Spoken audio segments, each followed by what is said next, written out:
Welcome back to One Piece Anime Re-Review episode number 90. This one I'm discussing episodes 921, 924 of the One Piece series, which is part of the Wano. We're actually getting very close to finishing up part 3 of the released episodes. Excuse me, with this one, basically, we have 4 more to go. Went to our next video. After that, I'm basically going to do Doctor Who for a bit, and then head back to Turbo Ranger. Okay, now in these episodes, we get debut of a whole lot of characters, but there was some basically related to a plot thread related to one of these ones. So now there's a lot of stuff happening here. In the case of Luffy, well, we see him a few times in the course of these episodes. Mostly put he is chopping at, Stone. Caribou tries to intimidate him. He does briefly talk to Captain Kidd, who does basically hears about a rumor that he basically fought Big Mom. And Kidd's like, no, I didn't exactly fight Big Mom. I basically went to her territory to steal stuff from her, which we did. What did they steal? It's later he actually made a copy of Big Mom's poneglyph. Then we see Luffy in a cell later, where he's informed Tama is fine, and that's it. That's all Luffy gets the whole thing of 3 episodes. Zoro, meanwhile, though, he basically spends time at a gambling house. Yep, where he basically deals with dice. Yes.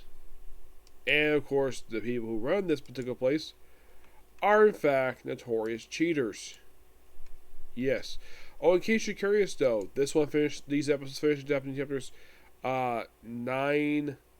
I think it was like 927, which is basically about 930. Mm-hmm.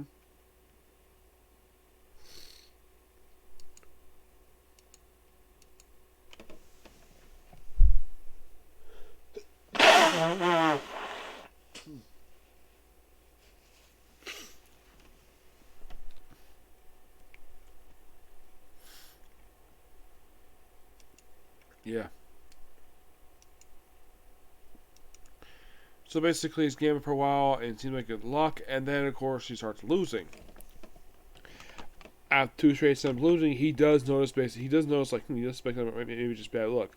But when it happens twice in a row, he's like, he takes out his sword, slices the gambling table, and notices that, yeah, there's a cheater, there's a rat, and blows a hole in the roof, and because the fact the place is rigged, and of course, after beats of the manager's henchman, Yato proceeds to basically calm him down, basically, hey, I believe your game is... I like to report something to the manager, who just had to be you. Your game is rigged, and you owe my friend some money. He's like, fine. He just takes out some money. He's like, take it and go.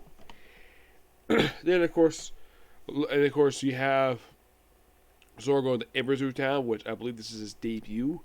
Ebiru Town, one of the poor districts of Wano, and the people are starving.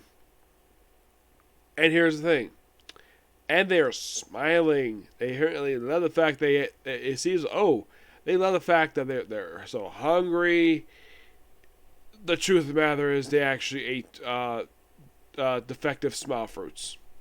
That's simply the reason for it.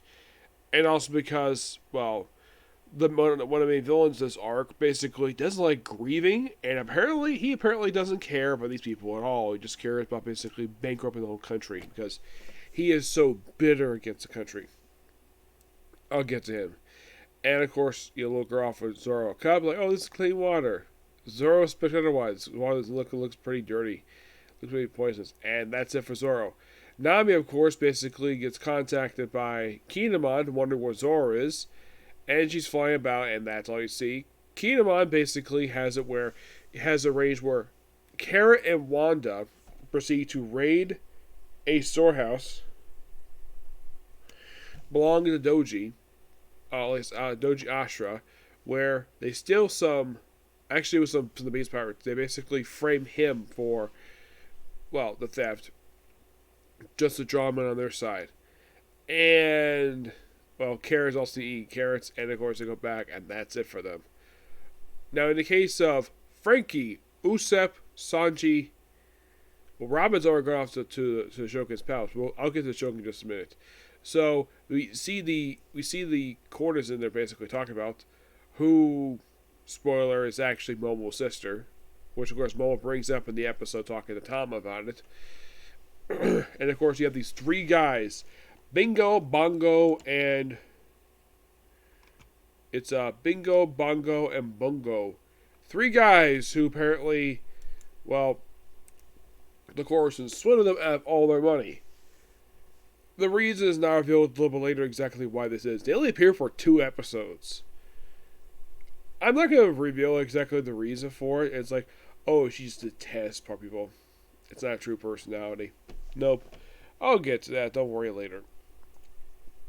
Oh, by the way, these 3 guys, they are, let's see, we have Bingo, a former priest, voiced by Dalton Tyndall.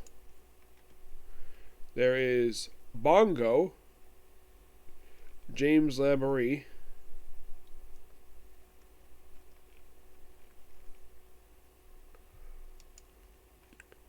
There's a Bungo, Graham Poussin, who apparently used to have hair. Yeah. Then of course we do see Toshiro, Dashiro, where he's informed that his men were beaten up by a soba cook.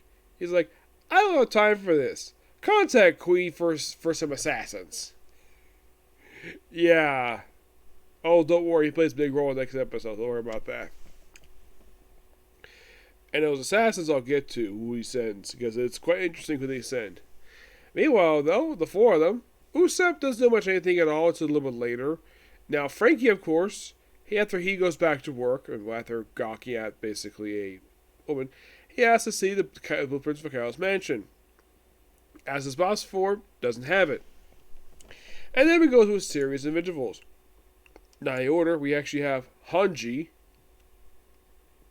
a shop owner, who was voiced by Ray Hurd. He tells, oh yeah, I sold it to Kamagiro, who was voiced by Chris George.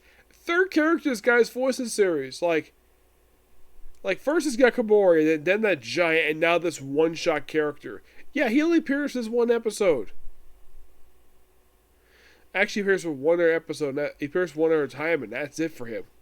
Actually, 2 more times. Most suspected, but yeah, Chris George, 3rd character. Then you also have Kobe, voiced by Bruce Dabrus. You have a geisha named Kasawa, who's voiced by Lexi Nintendo. And Takajiro, Graham Poussin, who says, oh yeah, my blueprints were still, is also Raguda, by Brian Hathaway. Yeah, and by the way, the little girl's name is Kaitito, and there's no credit for her for English dub actor. Oh, by the way, we also see the debut of also Karasuzi's bodyguard, played by Matthew David Rudd, named Saduru. And there's also a fellow comic Suki, a basic comic hero, who's actually doesn't have a credit for voice actor. Brief cam by her. And after basically all over the place, he contacts basically Kinemon. He couldn't find it. He looked everywhere across the whole flower capital. And suspecting being Curie, of course, he'll find out who the blueprints are. And that's it for Frankie's plot thread. His plot thread is completely done at this point. Yeah, he takes a break for a bit before he actually does something. It's almost like basically that the Oda didn't have much for him to do in the manga. Even the anime kept this in where it's like he was there to look for blueprints. Like, okay, that explains why he was working as a carpenter. But then, of course, like, that's abruptly concluded. Of course, they'll go around, can't find a damn thing. Of course, he also runs a Kojiro. This is before he basically became a backstabber. Well, his famous backstabber. And, of course, basically, that's it for Frankie. Until a little bit later, where he basically are on the run because, oh, by the way, before I talk about the ending of these 4 episodes, I have talked about the Shogun, who makes his debut in these episodes. Yes. Ochuchi. Yes, he finally makes an appearance. And he's voiced by Keith Severstein. You're thinking, that name kind of sounds familiar. Who did he voice? He voiced Robert E.O. Speedwagon from JoJo Bizarre Adventure. Look it up. The guy's a good voice actor, and he's not exactly as hyperactive as he is in the sub. Yes, it sounds so drastically different. It's like whatever basically his sub actor is doing, it's like basically similar to that, but just toned down a bit. Show off his different build. Apparently, he joined Hydra, talked to CP0. Of course, we know at this point it is CP0, we know that technically it is. And, well, then of course he tries the food, prepare for his banquet, and that's it for him. Meanwhile, though, Sanji, who's running into the law, he's there with Usopp and Frankie on the run because Sanji beat up those members of that Yakuza family. Then, of course, they're attacked by Page One, making his anime debut in these episodes. Yes, Page One, voiced by Tom Lofton. He's only seen just as dinosaur form. He is not seen in his human form just yet, per se. That's not shown a little bit later. Oh, by the way, his sister's hot. Uti. She make debuts at quite some time later. Yeah. Oh, goodness.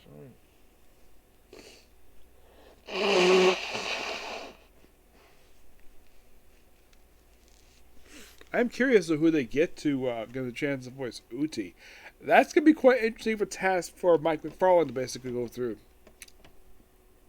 So he goes on a rampage, destroying a soba shops. We do get one more character here, named Asasushi, who's voiced by Jeff Swarden.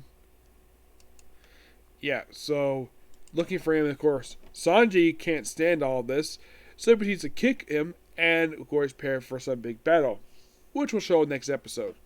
Yep, but yeah, these are 4 really good episodes, and I can't wait to discuss the rest. There's about 4 more episodes left to go for this set that I'm going to do, and then basically on Doctor Who. But next up, Comic Corner, and then when I get back from going out for a bit, I will be back to review the next 4 episodes, and then, of course, I'll do my 2 anime I do today, which will be Dr. Stone and Case Closed, and finally, I'll go start doing Doctor Who. Okay, thanks for you. Bye.